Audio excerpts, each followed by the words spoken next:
The Mac Pro was originally designed to be a semi-modular workstation. They always had the best specs of all of the Macs, and when Apple had to redesign the Mac Pro for its second generation on Intel design, they chose to prioritize cooling efficiency and design over modularity and function. The Mac Pro was not received very well by enthusiasts for the second generation back in 2013. It wasn't received very well by professionals either. Instead of PCIe expansion slots, it had Thunderbolt 2 ports. Thunderbolt was very powerful, don't get me wrong, but it didn't have the abilities that PCIe did. The PCIe expansion slots in older Mac Pros allowed for extended hardware support with new GPUs, new port selections, and better networking capabilities on top of the already really important application-based PCIe cards. The idea of a Thunderbolt-centric computer was really cool, especially for 2013, but for such a professionally focused machine, there kind of had to be more third-party hardware support. This machine had a really nice design though. Some people compare it to a trash can, but I could never understand why. It was a big cylinder, and one of the issues with that was port placement. The only area that ports were placed on this computer was on the back, and that meant that there was no easily accessible ports if you had this tightly wired into a desk setup. There were some good parts about this computer though. It was easy to enter, and when it was opened up, there was pretty easy access to the single NVMe SSD and 4 DIMMs of DDR3 RAM.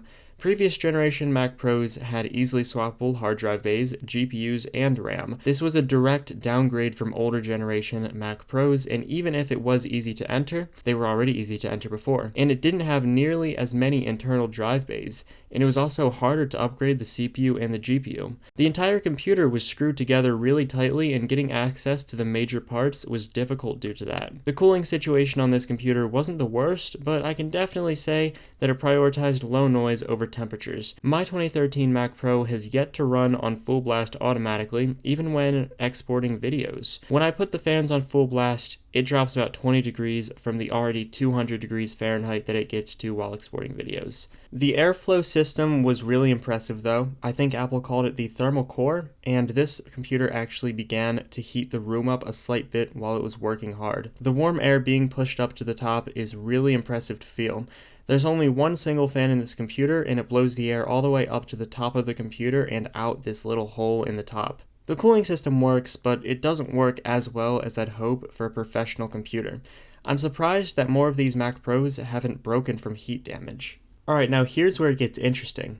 There was only one Mac Pro from this generation, and it was sold for 6 whole years before being replaced by the 2019 Mac Pro with a whole new, kinda older looking design. I can remember people being unsatisfied with the cylinder Mac Pro design from the start, and by 2017, people were really getting tired of dealing with this Mac Pro, and a lot of people were buying the original generation Mac Pros, which made the 2006 to 2012s go up in value and become more desirable. This Mac Pro was supported up until 2021 as it got macOS 10 Mavericks through macOS Monterey. I'm able to run macOS Sequoia, which is the latest version of macOS as of recording this video, via a patcher, although it does not run that smoothly and I may downgrade it back to Monterey due to that. Full video on that probably coming soon. The 2013 Mac Pro shows a real problem that Apple had around this time, which was pleasing customers and listening to their feedback. It took them 6 years of the same flawed design for them to release another Mac Pro with real PCIe expansion slots, and it marked the end of the affordable Mac Pros. The 2012 Mac Pro, which came before this, was $2,500. The 2013 Mac Pro was $3,000, and the 2019 Mac Pro was $6,000. The 2013 Mac Pro was a very good option for those who wanted a powerful Mac, but they didn't want to pay as much money as a used car for one.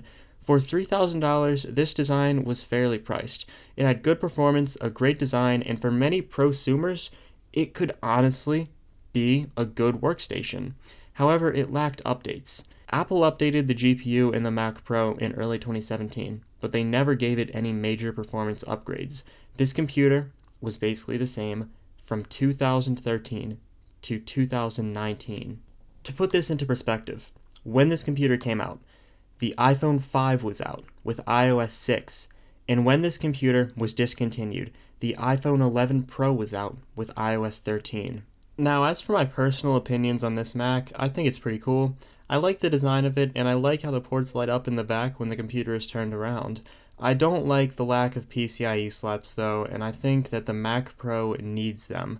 I feel like this type of design was reused with the Mac Studio in a way, and I own a Mac Studio, so I guess the design kind of came to me one way or another. I really wanted this 2013 Mac Pro back in 2016 when I started looking more into them. It was always too expensive though for me, and I didn't need all of that power.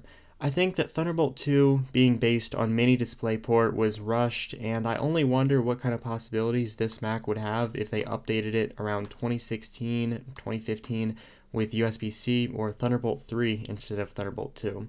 I think that this design makes more sense for something like a Mac Studio than a Mac Pro, and I don't think that a lot of pros really got to use all the power of this computer. I know that a lot of pros liked the smaller design of it, but I think that a lot of them really didn't care, and a lot of them just ended up sitting on a desk or a floor of some sort of a studio for all of their lives.